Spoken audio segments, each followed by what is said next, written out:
أعوذ بالله من الشيطان الرجيم. بسم الله الرحمن الرحيم.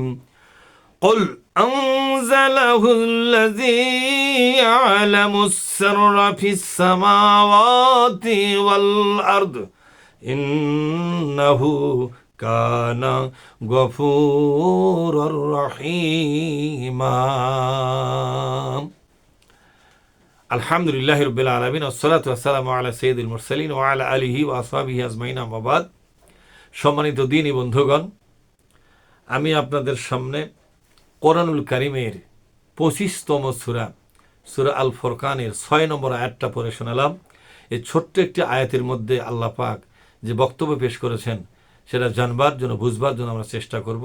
ওমা তৌফিকি ইল্লা বিল্লাহ। আল্লাহ বলছেন, কুল, হে নবী, আপনি ঘোষণা করে দিন, দুনিয়ার সমস্ত মানুষের সামনে বলে দিন, যেই সমস্ত লোকেরা কোরআনের ব্যাপার আপত্তি তুলেছে, যে সমস্ত লোকেরা কোরআনের আওয়াজকে বন্ধ করতে চায়, যে সমস্ত লোকেরা কোরআনের শাসন ব্যবস্থা কায়েম হোক এটা সহ্য করতে পারে না, কোরআনের আইন ব্যবস্থা, কোরআনের শিক্ষা ব্যবস্থা, কোরআনের অর্থনৈতিক ব্যবস্থা এগুলো প্রতিষ্ঠিত হোক, এটা যারা চায় না, সহ্য করতে পারে না, বরং কোরআনের উপরে মিথ্যা কথা বলে এগুলো কোরআনের কথা নয়, এগুলো আল্লাহ নাজিল করে নাই, এগুলো বানানো কথা, আবিষ্কার করা কথা, এইভাবে করে দোষারোপ করে, তাদেরকে বলে দিন এ কোরআন নাজিল করেছে আনজালাহুল্লাযী, নাজিল করেছেন এমন এক সত্তা, এমন এক মহান মালিক নাজিল করেছেন।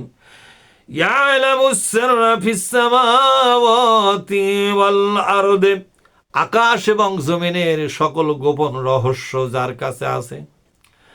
আকাশ এবং জমিনের, আকাশ সমূহ বলা হয়েছে, অর্থাৎ সামাওয়াতকে বহু বচন ব্যবহার করে আল্লাহ বুঝালেন আকাশে একটা না, আরো বহু আকাশ আছে।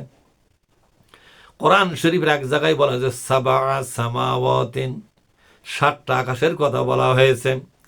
এই 7টা আকাশ এবং জমিনের সকল গোপন রহস্য যে মহাবিশ্বের মালিকের হাতে আছে, সে রহস্যবিদ এবং রহস্য তৈরি করা, সৃষ্টি করা যার ক্ষমতার মধ্যে, সেই মহাবিশ্বের ক্ষমতাধর মালিক আল্লাহ পাক এই কোরআন নাজিল করেছে। সুতরাং কোরআনের বিরুদ্ধে কথা বলা মানে আল্লাহর বিরুদ্ধে কথা বলা। আল্লাহ পাক বুঝালেন, নবীজি, এ কোরআন তুমি তৈরি করো নাই, এই দুনিয়ার কোনো জ্ঞানী গুণী কোরআন তৈরি করে নাই, কোরআন তৈরির পিছনে কারো কোনো হাত নাই, কারো কোনো সহযোগিতা নাই, প্রয়োজন নাই। এ কোরআন আল্লাহ নিজেই তৈরি করেছে, নিজেই তোমার কাছে নাজিল করতেছে। এরপর আল্লাহ পাক বললেন, ইন্নাহু কানা গফুরুর রহিমা।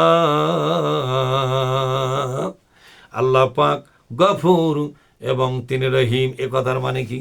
এ কথার মানে হলো আল্লাহ পাক কোরআনের দুশমনদেরকে বুঝালেন, ও দুশমনরা, যখনই তোমরা কোরআনের বিরুদ্ধে কথা বলো, সাথে সাথেই তোমাদেরকে আমি গ্রেপ্তার করি না। তোমরা যখনই আল্লাহর কোরআন প্রতিষ্ঠান আন্দোলনের বিরুদ্ধে কথা বলো, ষড়যন্ত্র করো, আল্লাহর কোরআনের আন্দোলনকে দমাবার জন্য যখনই কোনো কৌশল করো, বুদ্ধি পরামর্শ করো, বক্তৃতা দিয়া মানুষকে ভুলভাল বুঝাও, সাথে সাথেই তোমাদের ধরার কথা ছিল, কিন্তু আমি ধরি না ধরিয়া কিছুদিন তোমাদেরকে সুযোগ দান করি। বান্দা হিসাবে সুযোগটা পাওয়া তোমাদের হক, আর সে সুযোগটা দেওয়াটা আমারও হক। আমি আমার হক অনুযায়ী সুযোগটা দেই। অপরাধ করার সাথেই যদি ধরতাম, এই পৃথিবীতে বহু লোক অনায়াসেই মারা পড়ে যেত, পৃথিবী শূন্য হয়ে যেত। না, এই পথটা অবলম্বন আমি করি না, বরং আমি তোমাদেরকে সুযোগ দিয়ে থাকি। তোমরা কোরআনের আরো বেশি আলোচনা শোনো, শুনতে শুনতে মগজ দিয়ে বুঝবার চেষ্টা করো। তোমরা যে জেদ ধরেছো, তোমরা তোমাদের স্বার্থের কারণে তোমরা যে কোরআনের বিরুদ্ধে লেগে পড়েছো, আসল স্বার্থ দুনিয়া নয়, আসল স্বার্থ শুরু হবে কবর থেকে পরকাল পর্যন্ত। যেদিন সময় শেষ হবে না, জীবনও শেষ হবে না, সেই মহাসার, সেই পরকাল, সেই পরজীবন, যেটা পরকাল হওয়ার পরে বিচার ফায়সালা হবে, তারপরেই জীবন আবার নতুন করে শুরু হবে। সে নতুন জীবন এত বেশি লম্বা হবে, তার তুলনায় দুনিয়াটা তুচ্ছ তাচ্ছিল্য বিষয়, সামান্য মাত্র। এক সাগরের ভিতরে এক ফোঁটা পানি যেমন পরিমাণ, আখেরাতের তুলনায় দুনিয়া ঠিক অত ছোট পরিমাণ, সুতরাং এই ছোট পরিমাণ দুনিয়ার জন্য আখেরাতটা ভুলে যেও না, আখেরাতের অংশ ভুলে যেও না। আখেরাতে তোমার একটা অংশ আছে, এ কোরআনের বিরুদ্ধে লাগার জন্য সেটা তুমি ভুল করো না, ভুলে যেও না, অংশটা হাতছাড়া করো না।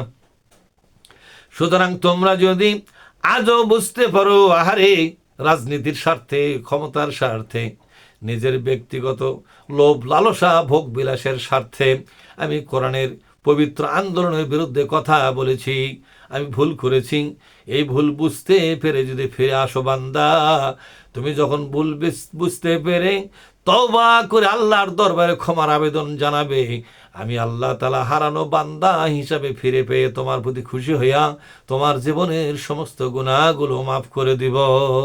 শুধু তাই নয়, তোমার জন্য আমি আমার মায়া মমতা ঢেলে দিব। এই জন্য আল্লাহ বলেছেন, ওয়াকানাল্লাহু গফুরার রহিমা, শুধু ক্ষমাই করব না, রহিম হইয়া তোমাকে এক্সট্রা মায়া মমতার বাঁধনে বেঁধে ফেলবো। এই দুনিয়ার বাদ বাকি জীবন আমি আমার রহমত এবং বরকতে তোমাকে লালিত পালিত করব। তোমার কবরের জীবন শুরু হবে রে বান্দা, কবরের জীবন আমার রহমত আর বরকতের মাধ্যমে আমি চালাবো। তোমার পরকাল যেদিন হবে সবাই উঠবে, তুমি থাকবে আমার রহমতের ছায়ায়, আমার আরশে আজিমের ছায়ায়।